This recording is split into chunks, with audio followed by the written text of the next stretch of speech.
Hello, good morning, good afternoon, good day, good evening, good.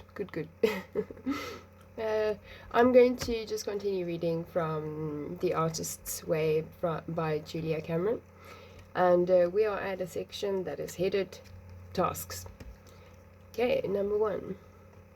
Every morning, set your clock 1/2 hour early. Get up and write 3 pages of longhand, stream of consciousness writing, and do not reread these pages or allow anyone else to read them. Ideally, stick these pages in a large manila envelope or hide them somewhere. Welcome to the morning pages. They will change you. And we've got a quote by Henry David Thoreau. Go confidently in the direction of your dreams. Live the life you've imagined. As you simplify your life, the laws of the universe will be simpler.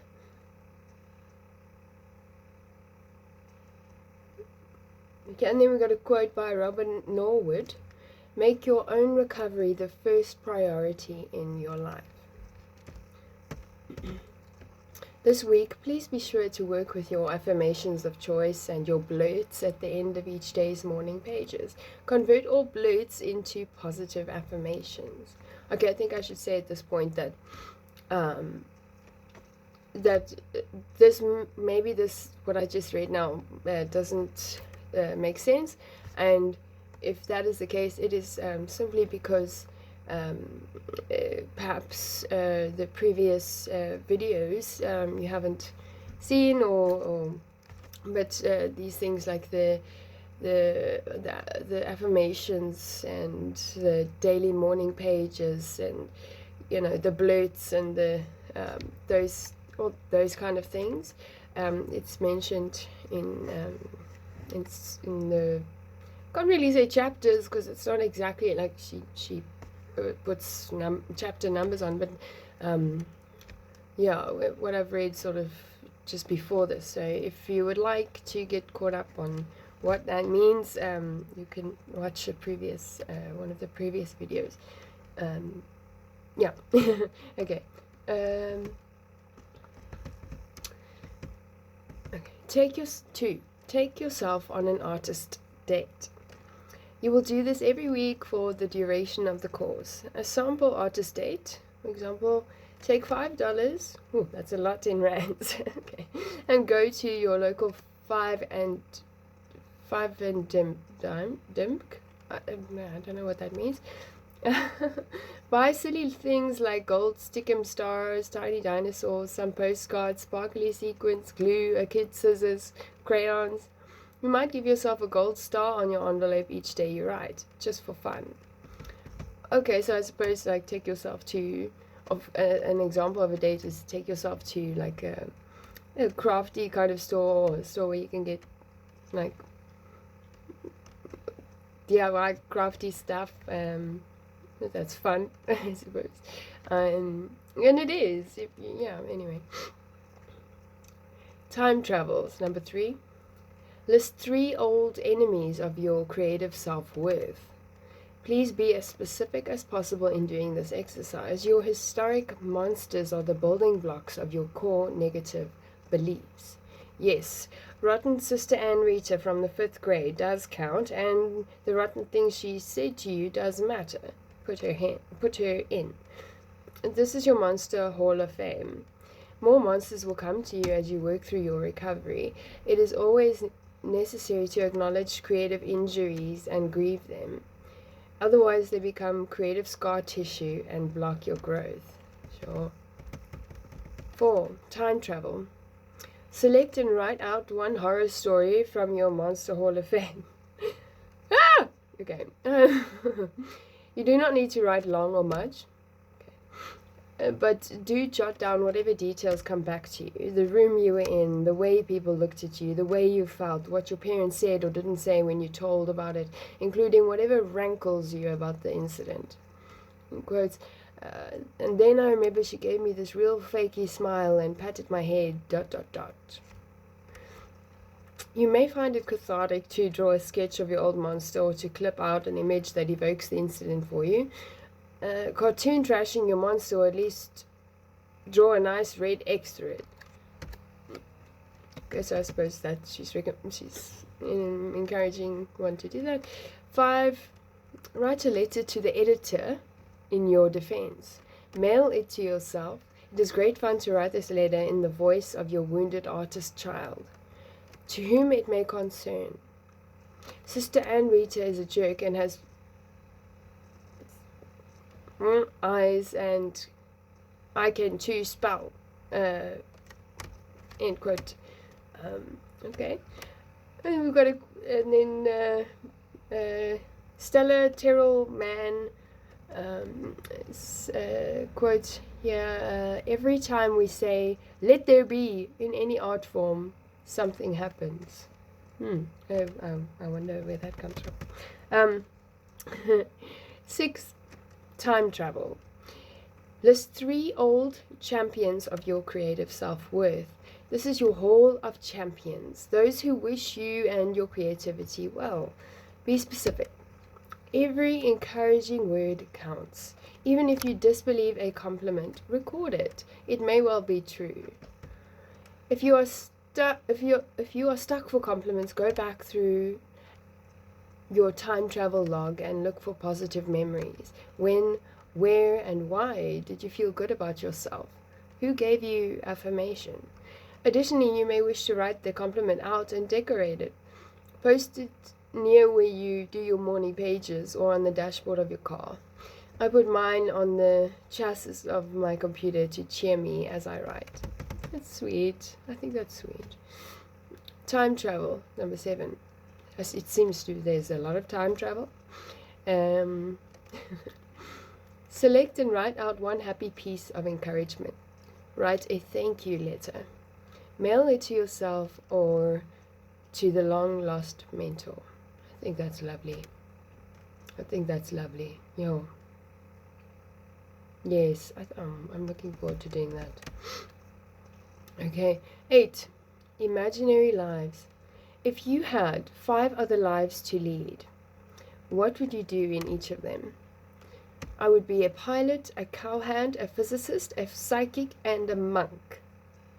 You might be a scuba diver, a cop, a writer of children's books, a football player, a belly dancer, a painter, a performance artist, a history teacher, a healer, a coach, a scientist, a doctor, a Peace Corps worker, a psychologist, a fisherman, a minister, an auto mechanic, a carpenter, a sculptor, a lawyer, a painter, a computer hacker, a soap opera star, a country singer, and a rock and roll drummer.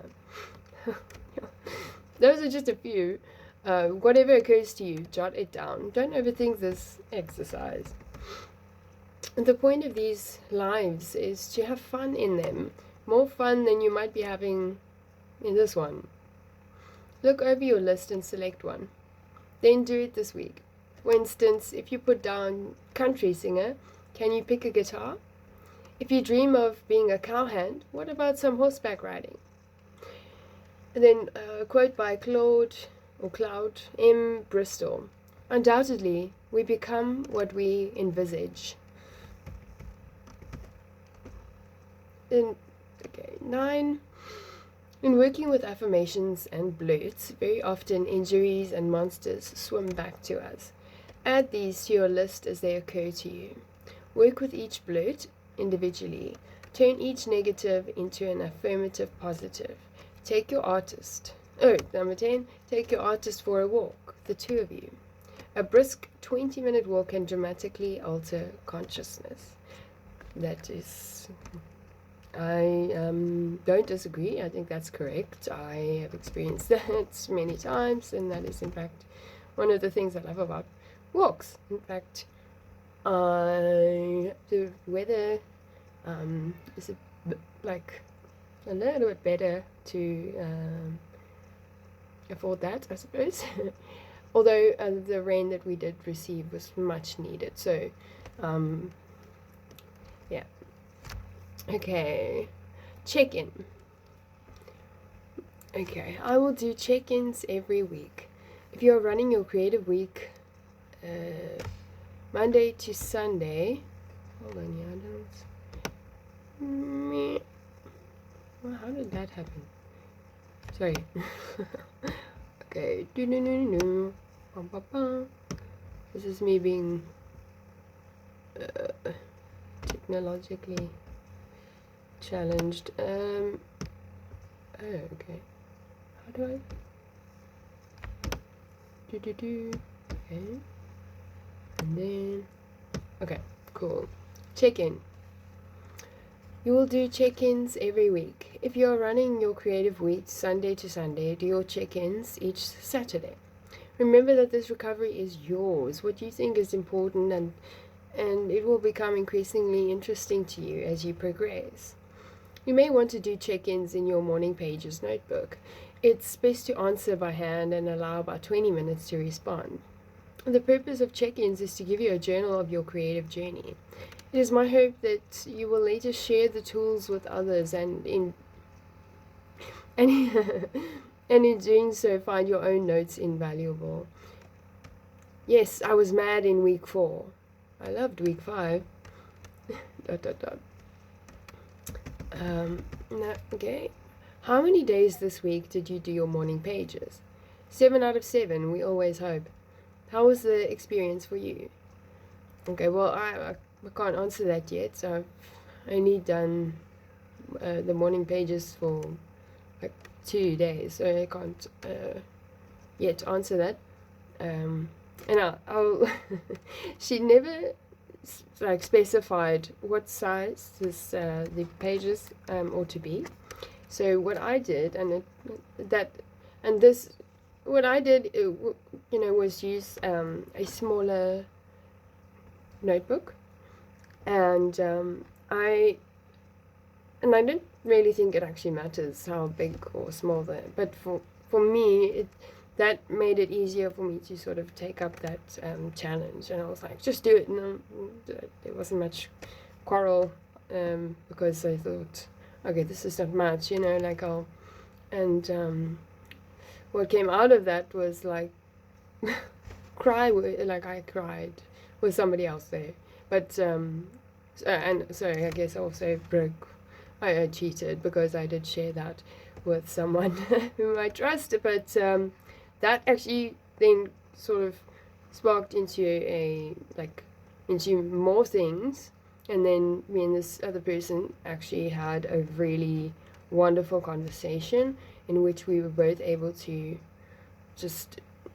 it was just a different kind of conversation, and it was safe, and yet we went deep, and we were relating to one another, and we were able to feel comfortable to share, which was, I think, for both of us quite nice to feel. And yeah, I mean,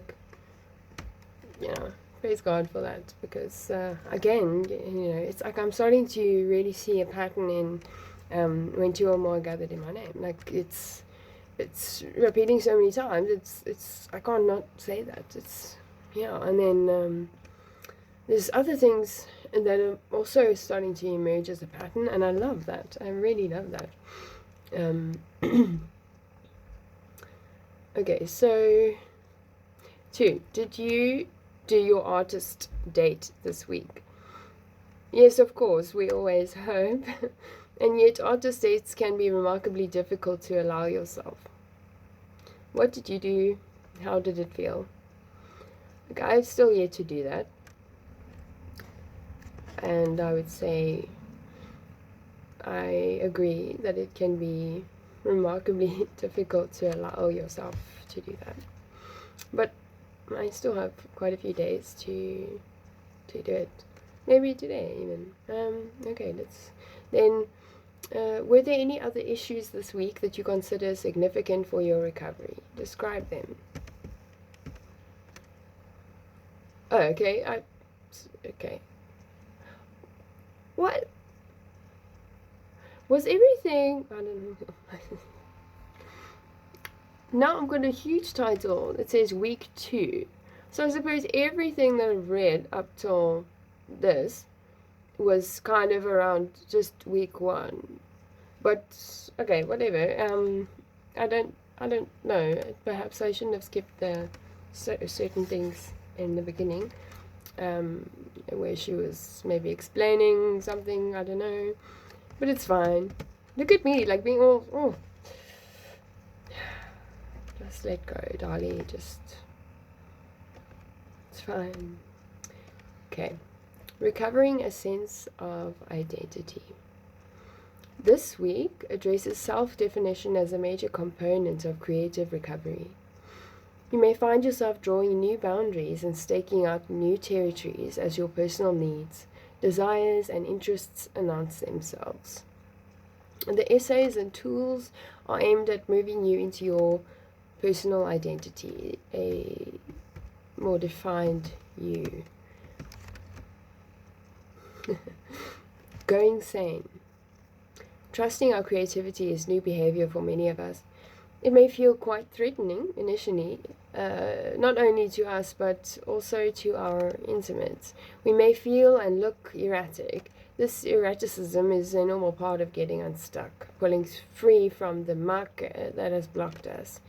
It is important to remember that at first flush, going sane feels just like going crazy. Oh, that's good to know. Oh. But then how do you distinguish between them? There's a recognizable ebb and flow to the process of recovering our creative selves. As we gain strength, so will some of the attacks of self-doubt. Naturally, this is normal, and we can deal with these stronger attacks when we see them as symptoms of recovery. Okay. Yeah, I understand that. Common self-attacks are, okay, so I did this week, but it's just a temporary thing. Okay, so I got the morning pages done. I probably did them wrong. Okay, so now I need to plan something big and do it right away. Who am I kidding? I'll never recover. Not right away. Not ever. These things are very familiar. These attacks are groundless but very convincing to ourselves. Buying into them enables us to remain stuck and... Just as a recovering alcoholic must avoid the first drink, the recovering artist must avoid taking the first think. Ooh, that's interesting. The recovering artist must avoid taking the first think. For us, that think is really self-doubt. I don't think this is any good. ... Oh, that's interesting. That is super interesting.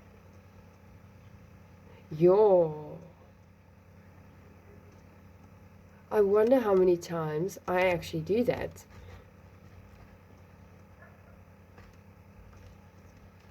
Okay. Here we've got a quote by Doris Lessing. All sanity depends on this, that it should be a delight to feel heat strike the skin, a delight to stand upright, knowing the bones are moving easily under the flesh. Jody Hayes. Snipers are people who undermine your efforts to break unhealthy relationship patterns. That sounds like a little bit an odd one to include there.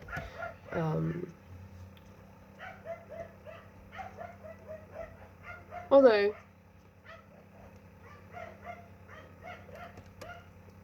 oh, it's interesting. I like, this woman is actually so, I like her creativity. I really do. It's really nice.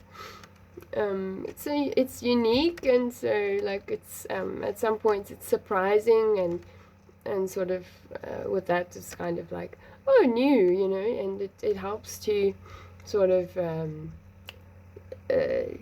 throw you a little bit off so that you can like sort of like for a moment just see from a like slightly different stance or perspective or whatever, just like almost by accident, and then you kind of come back to yourself. I don't know, it's just nice. It's like, ooh, and then it's like, oh, thank you. Okay, that sounded a bit funky. I do have coffee. I still need to drink it.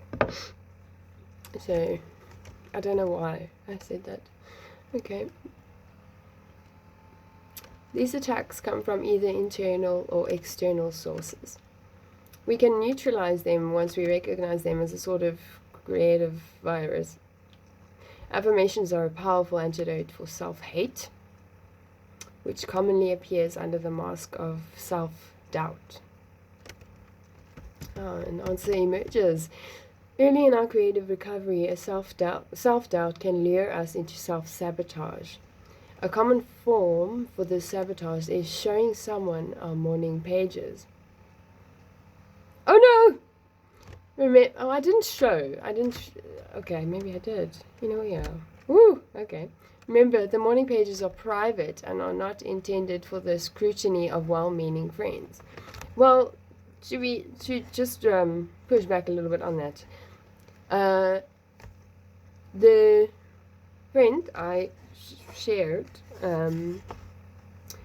my morning pages with yesterday did not scrutinize at all. In fact, it did not. So I don't. And anyway, one newly unblocked writer showed his morning pages to a writer friend who was still blocked. When she critiqued them, he blocked again. Do not let your self-doubt turn into self-sabotage. Oh my goodness. Okay. I think it's a good time to take a break. So I just read the next section's title. And I should become more prepared for that. Okie dokie.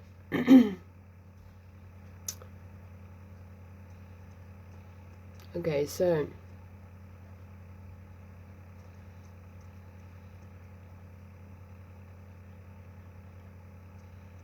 okay, yes.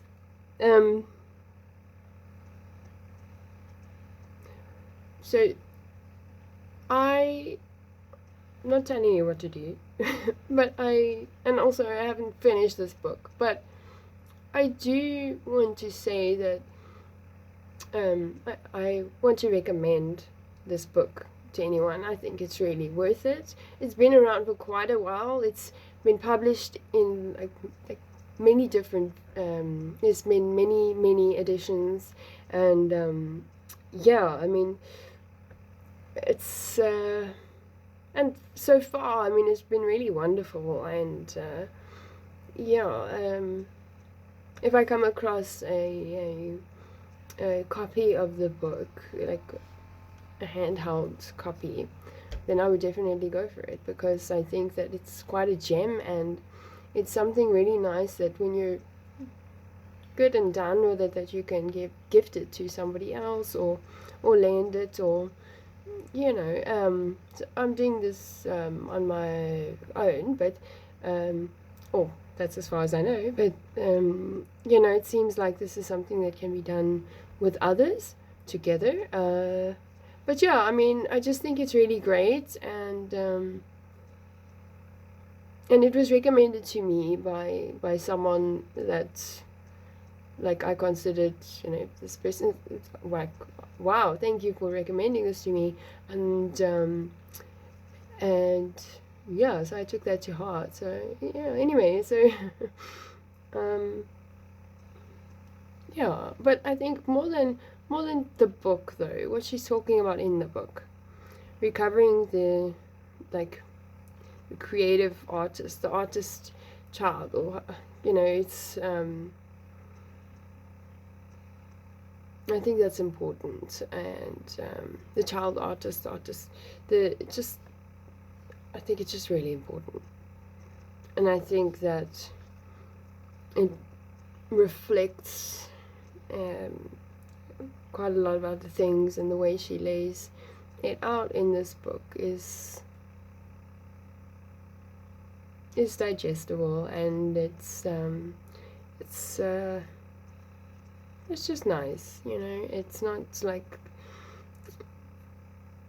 a tyrant. She's gentle in the book, it's almost like she makes it more possible for a person to be able to undergo this task, or I would say not task, but a challenge in a way. And I think that I don't know. Well, I suppose I should rather give feedback, I suppose, when a week is done. But I suppose maybe I should just say I've got a good feeling about it so far. And it's not been a waste of my time. And I'm looking forward to continue. So, yeah. Anyway. Okay. I'm gonna go wake up properly. Peace, love, rock and roll. This means so many things. It's just, yeah. Anyway. Okay, love you lots.